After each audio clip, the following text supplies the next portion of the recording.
Tiens ma lampe allumée, la flamme est si fragile. Ce soir je viens mendier ton pain, ton eau, ton huile. Tiens ma lampe allumée jusqu'à ton domicile. Toi seul peux me guider. La tentation. La tentation. Nous l'avons tous connue et nous la connaissons. Et j'ai 85 ans passés et je connais encore aujourd'hui la tentation. Vous allez me dire, sapristi, on pensait qu'à un certain âge, c'était fini, c'était dépassé. Non. Non. Et aujourd'hui, plus que jamais, elle est là, à travers la télévision, l'Internet, le portable, et toutes ces images qui nous arrivent de partout, qui pénètrent dans nos chambres, dans notre intimité, dans nos yeux, et qui nous fascinent, et qui nous ensorcellent. Ah!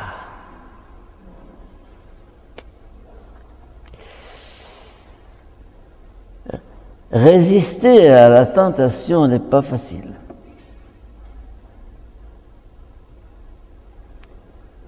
Et nous venons de chanter au début de cette messe, comme un souffle fragile, ta parole se donne. Ce n'est pas simplement la parole de Dieu qui est fragile, c'est chacun de nous qui est fragile. J'ai cru à un moment donné que j'étais fort, parce que j'étais formé, parce que j'étais religieux, parce que j'étais jésuite, parce que... Non, je suis faible, je suis fragile. Nous sommes tous fragiles. Ne pas se croire un Superman. Quand vous savez qu'il y a un film porno à portée de clic et qu'il suffit de taper dessus pour voir ce qu'on voit, et qu'on ne le fait pas, c'est de l'héroïsme. C'est tellement facile aujourd'hui. On n'a pas besoin de courir la ville. On a ça dans sa chambre, à portée de main, à portée de clic.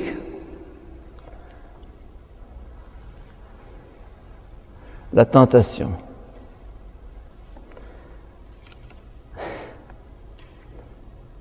Fragile comme un souffle, fragile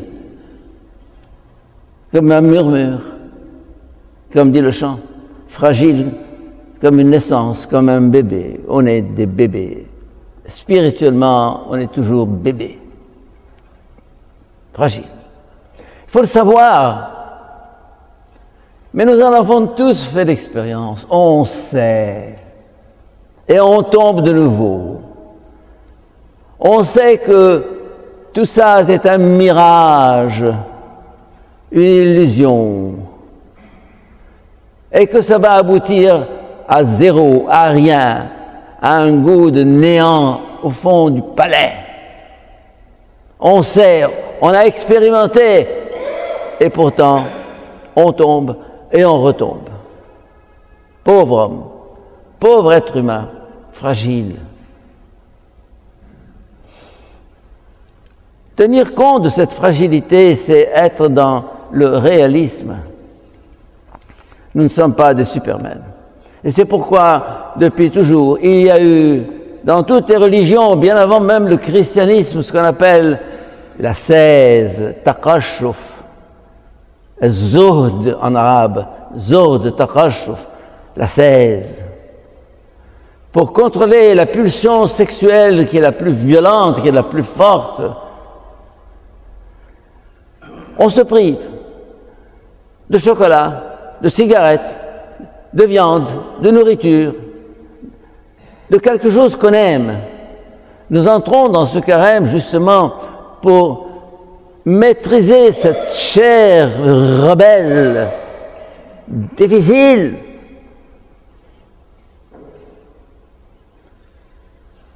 Et il ne s'agit pas de faire comme les pères du désert qui se roulaient dans les ronces ou dans les orties ou qui se flagellaient. Non, on a autre chose. C'est à portée de main. On a envie de manger, de boire, pas maintenant, pas tout de suite, pas ceci, pas cela. Le carême doit marquer chez nous un effort de privation. Moins de télévision ou pas de télévision. Moi, je me rappelle, quand j'étais petit, pendant le carême, mes parents me suggéraient, nous suggéraient, ils disaient, si tu veux, pendant le carême, pas de friandises, pas de chocolat. Vous savez, pour un enfant, pas de friandises, pas de chocolat, c'est très difficile. Et quand on était invité chez tante Marie ou chez tante Asma ou chez tante Marcel et qu'elle nous apportait du chocolat ou des friandises, on prenait, mais on mettait ça dans la poche. Et de la poche, ça allait dans une boîte. Et la boîte attendait jusqu'au jour de Pâques pour qu'on se précipite dessus, pour compenser les 40 jours où on s'était privé de chocolat et de friandises. Tout petit, nous faisions ça déjà. Ça nous a aidés à dépasser cette pulsion de consommer. On a la chose à portée de main. On peut la faire. Non. Qui fait ça aujourd'hui? Ce brave Sigmund Freud, Dieu le bénisse, il a fait des choses merveilleuses, il a découvert tous les mécanismes, mais en même temps il nous a dit attention, attention, ne vous complexez pas, ne refoulez pas votre nature, vous allez arriver à des névroses, à des psychoses, à je ne sais pas des quoi. Alors, laissez la nature. Qui a précédé Freud? Jean-Jacques Rousseau. L'homme est spontanément bon. C'est la société qui le corrompt. Laissez votre nature. Alors on dit aux enfants, yallah, allez-y. Pas de contrainte. Vous allez le complexer, le pauvre petit. Pas de contrainte.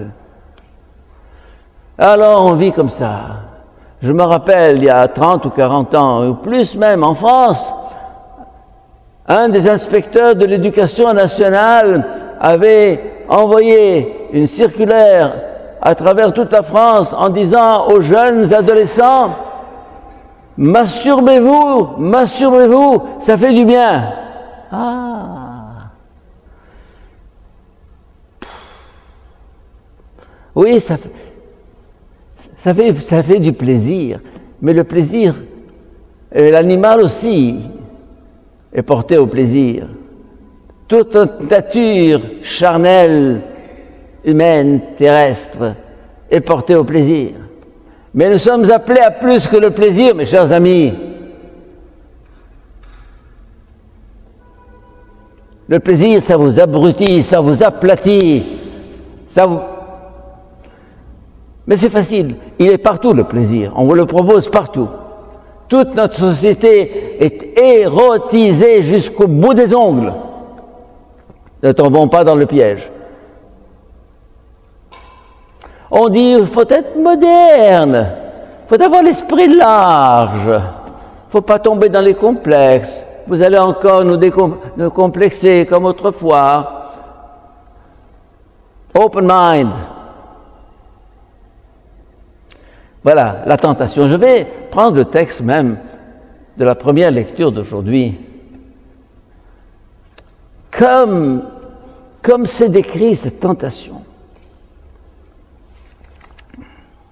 Comme c'est décrit.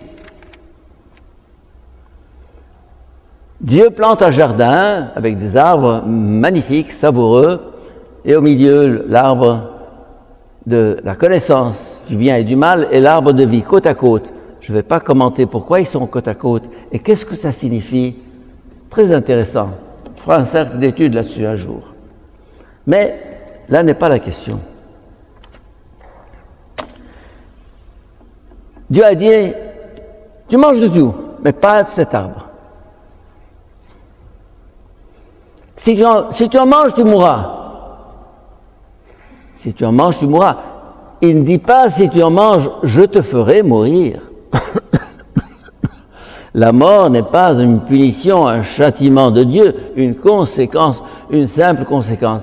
Si tu manges, tu mourras. La mort est inscrite dans cette faute,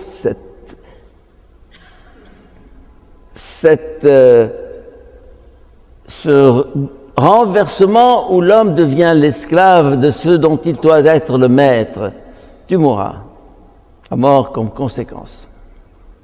Et alors, le tentateur, on l'appelle le malin, mais il est malin, le salaud.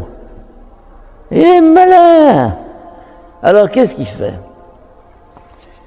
Le serpent a été le plus rusé de tous les animaux des champs. Il dit à la femme, alors Dieu vous a dit, vous ne mangerez pas d'aucun arbre du jardin. Vous voyez le salaud, il ment, parce que le Seigneur n'a pas dit ça. Mais, voilà. Alors la femme, il lui répondit, non, nous mangeons des fruits des arbres du jardin, mais le fruit de l'arbre du milieu du jardin, Dieu nous a dit, vous n'en mangerez pas, vous n'y toucherez pas, sinon vous mourrez. Alors le serpent dit à la femme, mais pas du tout, vous ne mourrez pas. Mais Dieu sait que le jour où vous en mangerez, vous serez comme lui, comme des dieux. Et alors, à partir de là, vous voyez comment ça commence par une question innocente, puis ensuite une réponse innocente aussi. Et finalement, la réponse du diable sème le doute. Ah, mais pas du tout. Et alors commence, voyez, le processus, la mécanique dans laquelle la tentation nous entraîne. La femme regarde le fruit. Oh! La tentation consiste d'abord à regarder les yeux. On mange le fruit avec les yeux avant de le manger avec la bouche. Et la femme, qu'est-ce qu'elle voit? Elle s'aperçut que le fruit était savoureux, agréable à regarder, désirable pour acquérir l'intelligence. En d'autres termes, le mal ne se présente pas à nous sous forme de mal, mais sous forme de bien. Sub specie boni, comme on dit en latin, sous l'apparence du bien. Le mal ne se présente pas à nous comme un mal, non, c'est beau, c'est bien. Oh, oh. Et puis on se dit, avec ça, j'acquiers l'épanouissement. Un mot magique aujourd'hui, fulfillment, épanouissement. You will be fulfilled. Tu vas t'épanouir. Ah, on voit bien ce que c'est.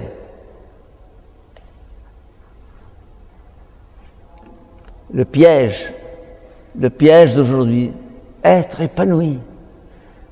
Alors, on prend tout ce qui peut flatter la chair, flatter le corps, flatter le palais, flatter le sexe. Ça nous épanouit.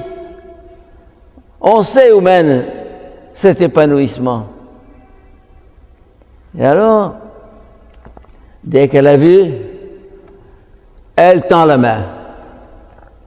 On voit, on tend la main, elle cueille, elle approche, elle croque, et puis, tac, elle se voit toute nue avec son mari.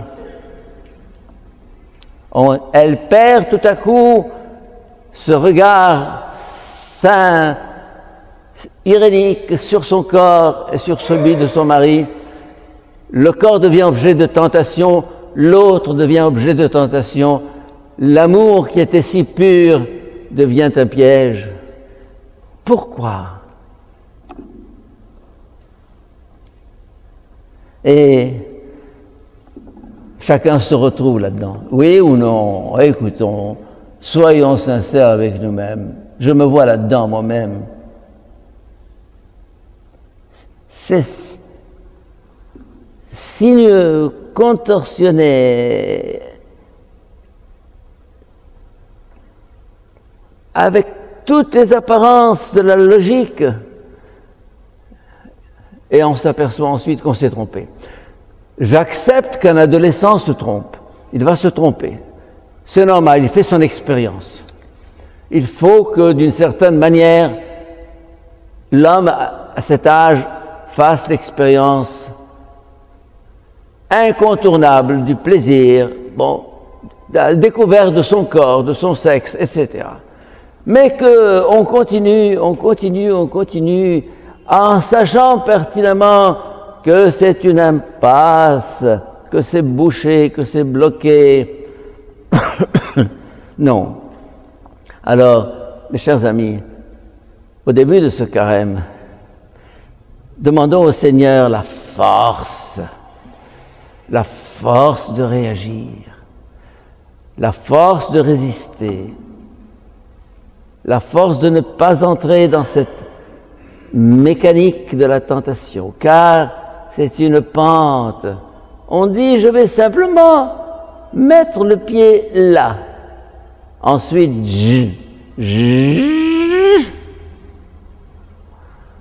ne dites pas, je vais arrêter au milieu. Vous n'arrêterez pas au milieu, vous ne pouvez pas arrêter au milieu.